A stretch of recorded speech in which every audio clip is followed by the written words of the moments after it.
wako Mombasa, wengine wa Duruma wanaishi hapa, wengine wanaishi, yani sasa Kenya yetu ni nchi ya baraka.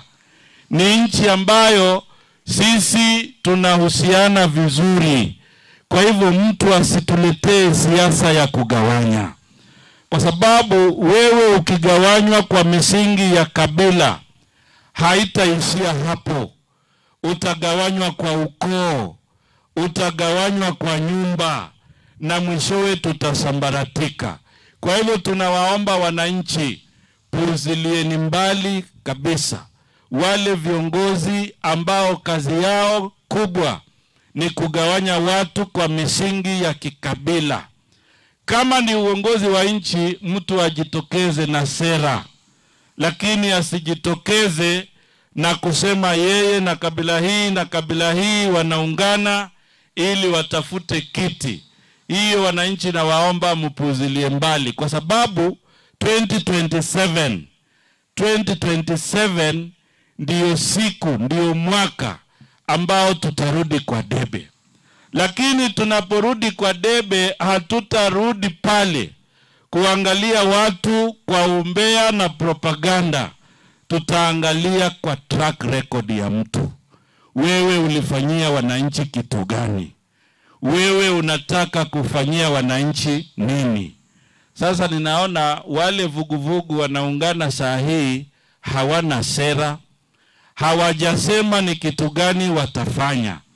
Lakini ukiangalia rais wetu Daktari William Samoei Ruto, mpango ule anatekeleza wa kitaifa ni mpango ambao unaeleweka.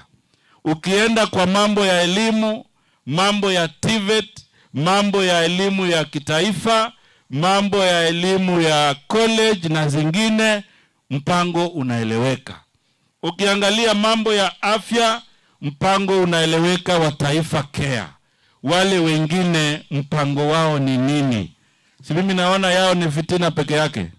Kwa hivyo mimi nawauliza kwa unyenyekevu, tusije tukapotoshwa. Sisi tusimame kwa maendeleo.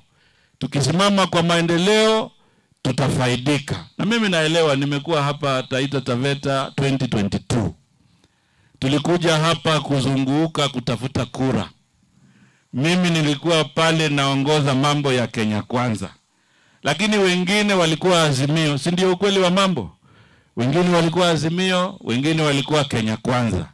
Sasa kwa sababu taifa ni kubwa kuliko watu binafsi, Mheshimiwa Rais William Ruto pamoja na Mheshimiwa Raila Odinga wameungana ili kutengeneza serikali ya mapana na marefu, broad-based government. Kwa hivyo mimi nawaomba kwa unyenyekevu, sisi tuwaunge mkono hawa viongozi wetu wanapoendelea kuunganisha Kenya ili tuweze kufaidika zaidi. Na hii Taita haijaachwa nyuma, kwa sababu hapa juu ronge juu hapa Mwakaleri hapa kuna kijana wenu hapa Shedrack Mwadime ambaye ni katibu kwa Wizara ya Leba, na kuna madirekta wengi ambao Mheshimiwa Rais ameteua kutoka hii sehemu. Hata yule alikuwa na running mate wa Mrutu sasa ni balozi. Sisi sasa tuko ndani ya serikali. Hii muungano uendelee usiendelee? Muungano uendelee usiendelee? Kazi iendelee usiendelee? Na wale wengine wa porojo si wasambaratike?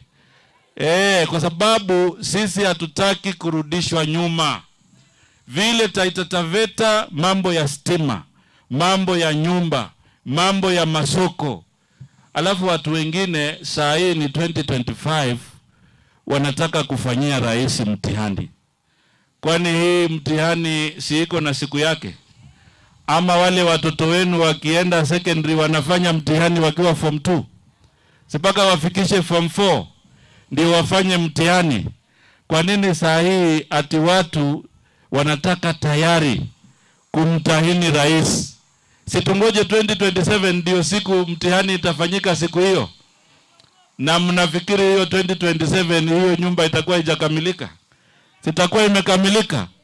Kwa hivyo mimi nawaomba kwa unyenyekevu, tuendelee kushirikiana.